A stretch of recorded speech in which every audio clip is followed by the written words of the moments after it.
Hello everyone, কি আমাকে ভুলে গেছো? অনেকদিন ভিডিও দেওয়া হয়নি বলে, কিন্তু আমি তো তোমাদেরকে ভুলতে দেবো না। তাই আজকে পাবদা মাছের একটা দারুণ রেসিপি নিয়ে তোমাদের সাথে চলে এসেছি। প্রথমেই দেখো, পাবদা মাছটা পরিষ্কার করে জলে ধুয়ে নেবে, আর তারপর একটুখানি নুন, হলুদ আর একটু সর্ষের তেল মাখিয়ে খানিকক্ষণের জন্য রেখে দেবে। এই সর্ষের তেলটা যদি মাখিয়ে রাখো না, তাহলে দেখবে পাবদা মাছটা ভাজার সময় একদমই কড়াইয়ে লেগে যাবে না।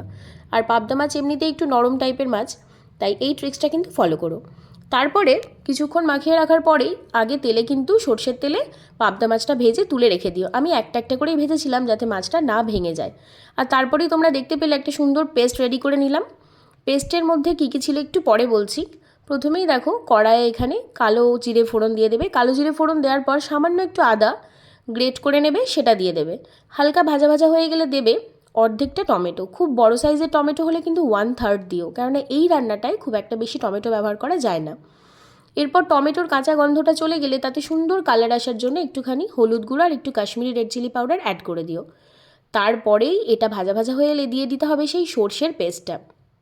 এবার তোমাদের বলে দিই পেস্টটা কী কী দিয়ে বানিয়েছিলাম। 2 চামচ কালো সর্ষে, 1 চামচ সাদা সর্ষে, 1.5 চামচ মতো পোস্ত, আর 2টো কাজু বাদাম দিয়েছিলাম, আর 4-5টা কাঁচা লঙ্কা। তো তোমাদের বাড়িতে কাজু বাদাম না থাকলে স্কিপ করতে পারো, কোনো অসুবিধা নেই। এরপর সুন্দর করে ওটা কষিয়ে নেওয়ার পর যখন দেখবে হালকা হালকা তেল ছেড়ে এসেছে, যতটা পরিমাণ তোমরা গ্রেভি রাখবে সেই পরিমাণে জল অ্যাড করে দিও। তারপর আবার একটু ফুটতে দিতে হবে। সুন্দর করে ফুটে এলে যতগুলো মাছ থাকবে ভাজা মাছটা দিয়ে একদম শেষে ধনেপাতা কুচি দিয়ে একটু ফুটিয়ে নিলেই কিন্তু একদম রেডি হয়ে যাবে সুন্দর পাবদা মাছের সর্ষে কারি। আর অসাধারণ খেতে হয়েছিল। তোমাদের রেসিপিটা কেমন লাগলো অবশ্যই কিন্তু কমেন্ট বক্সে জানিও। টাটা।